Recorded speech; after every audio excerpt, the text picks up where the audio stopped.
La semaine dernière, j'ai été malade. Il y a eu une réunion d'équipe à mon travail, puis j'aimerais ça savoir c'est quoi les points les plus importants qui ont été soulevés. Bien, en fait, il y a deux points qui étaient plus importants. Le service d'interprétation pour personnes sourdes de l'Estrie est né en 1987, mais depuis le printemps, l'organisme installé dans de nouveaux locaux profite de l'expertise de 3 diplômés pas comme les autres.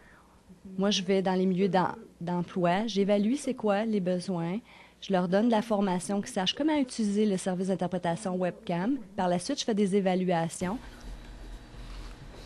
On a engagé les 3 premières sourdes graduées de l'Université de Sherbrooke qui ont étudié en langue des signes québécoise, c'est-à-dire qui ont fait toutes leurs études avec une interprète. Donc ça, c'est spécial. L'autre chose qui fait l'unicité de ce projet-là, c'est que c'est des intervenantes sourdes qui travaillent avec une clientèle sourde. Ça, au Québec, c'est unique parce que habituellement, ce qu'on voit, c'est des entendants qui communiquent en langue des signes. Voici maintenant Marjorie Gosselin, conseillère en adaptation scolaire et sociale. Tu as oublié de faire tes liaisons avec le pluriel. Si on regarde ici, avec ton adjectif, comme elle-même est sourde, ben, elle est capable de comprendre c'est quoi mes erreurs, parce que les sourds ont fait pas mal toutes les mêmes erreurs en français. Fait qu'elle est en mesure de nous comprendre. Je suis en contact avec des enfants, des adultes, avec des personnes sourdes. Je sens que je peux les aider en français puis en mathématiques. Je suis vraiment très contente de travailler ici. C'est une façon de réaliser mon rêve.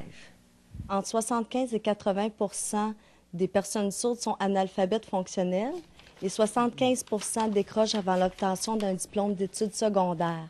Donc, ce besoin-là est criant. Dans une autre salle, Sarah Rèche-Rousseau, conseillère en communication adaptée, enseigne le langage des signes. C'est pour un cours qu'on offre aux entendants. Il y a des gens là-dedans qui veulent devenir interprètes. D'autres, c'est pour communiquer avec des personnes sourdes. Certains ont des membres de leur famille qui sont sourds. Donc, toutes ces personnes-là sont la bienvenue à mon cours. Ça commence avec l'alphabet. 3 interprètes travaillent également ici. 3 entendantes admiratives devant leurs collègues. Le fait que les filles soient graduées de l'université et qui commencent ici, on pense que c'est un grand modèle pour toutes les régions, pas seulement du Québec, mais partout. On est satisfait parce que ça commence, puis on voit déjà des résultats. Donc, on peut juste s'imaginer que ça va être d'ici 1 an, d'ici 2 ans. On est excités de voir ce qui va arriver. Personnellement, ce que je vois en tant que président de l'Association des sourds de l'Estrie, j'essaie aussi beaucoup de sensibiliser les gens, tu sais, comme ça se fait ici, de montrer que les sourds sont capables autant que les entendants, qu'on est capable de faire des choses, que chacun a des compétences, des habiletés. On voit des professeurs, moi j'étudie pour être graphiste, conseillère en orientation. Donc, les sourds, dans le fond, ont le droit autant que les entendants à réussir et à fonctionner. C'est mon opinion. Quand j'étais jeune, il n'y avait pas vraiment de modèle. C'était des personnes entendantes qui nous disaient quoi faire. Mais de voir qu'il y a des personnes sourdes qui sont là pour travailler avec des sourds, avec des jeunes, entre autres.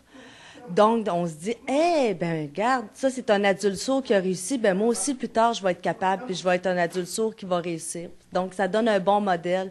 Pour célébrer ce nouvel envol, le service d'interprétation pour personnes sourdes de l'Estrie prépare une inauguration officielle le 2 décembre. D'ici là, le travail se poursuit. Bravo encore une fois. Des applaudissements mérités. Guylaine Charette, Radio-Canada, à Sherbrooke.